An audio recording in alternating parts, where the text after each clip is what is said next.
C'est juste, cette guerre est idiote et on va arriver à 600-700 000 morts, encore une fois, pour rien. Avec des crimes de guerre abominables. Et en plus, quel est le résultat final? C'est que Poutine apparaît comme le leader du Sud global. Vous trouvez ça intelligent? Il fait plus qu'apparaître, en tout cas, il l'est. Et regardez ce qui se passe en Afrique. Poutine est en train de prendre notre place de nous Français en Afrique. On disait la Chine-Afrique, maintenant c'est la Russe-Afrique.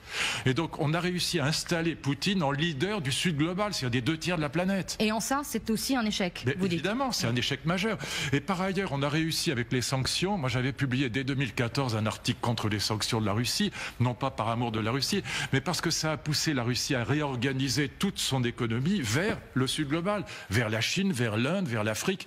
Et aujourd'hui, la Russie est en train de prendre notre place en Afrique. Regardez chaque fois ce qui s'est passé. Regardez au Mali, les panneaux très grossiers contre la France. Qui vont plus que voilà. des drapeaux parfois brûlés également.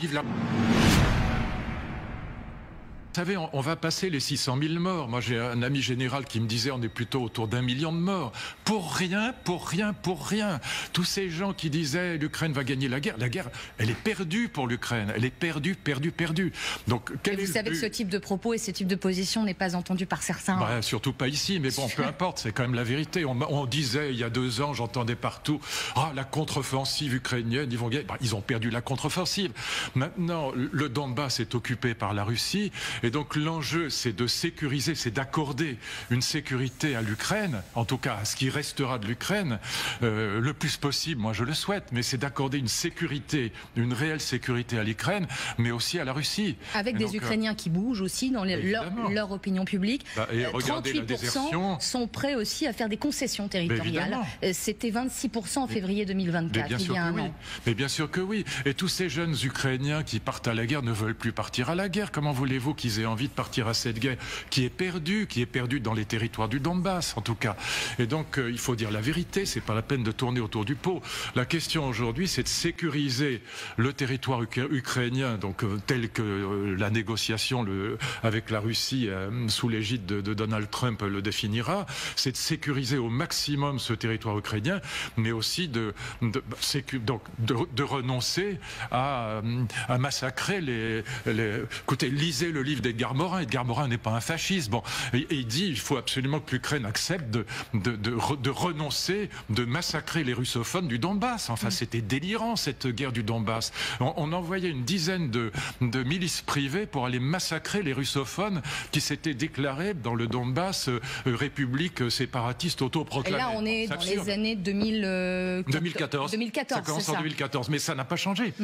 Et donc, évidemment que la Russie récupère ces territoires peuplés majoritairement, ils étaient peuplés majoritairement de russophones.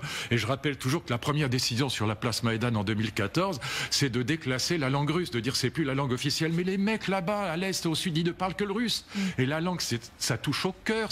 Ils parlent le russe au bistrot, en famille, en regardant la télévision. Bon, et dire c'est plus la langue officielle, mais on peut pas faire plus bête.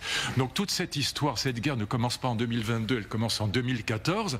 Et il faut qu'on trouve maintenant une solution. Malheureusement, l'Union européenne s'est mise dans la roue de Joe Biden. Heureusement, on a un autre président aujourd'hui, en tout cas heureusement là-dessus. Et je pense que Donald Trump est celui qui est peut-être capable de trouver une solution. En tout cas, l'Europe n'est plus dans le coup.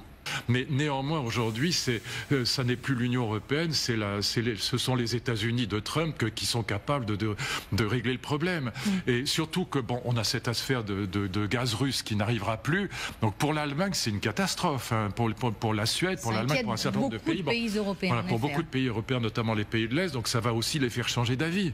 Mais tout ça est absurde. Cette guerre est la plus bête de toute l'histoire des guerres. Voilà. Et donc il faut qu'on en sorte en protégeant donc ce qui restera de l'Ukraine après la négociation, je n'en sais rien, mais le plus possible sera le mieux, évidemment, et on ne peut que souhaiter ça.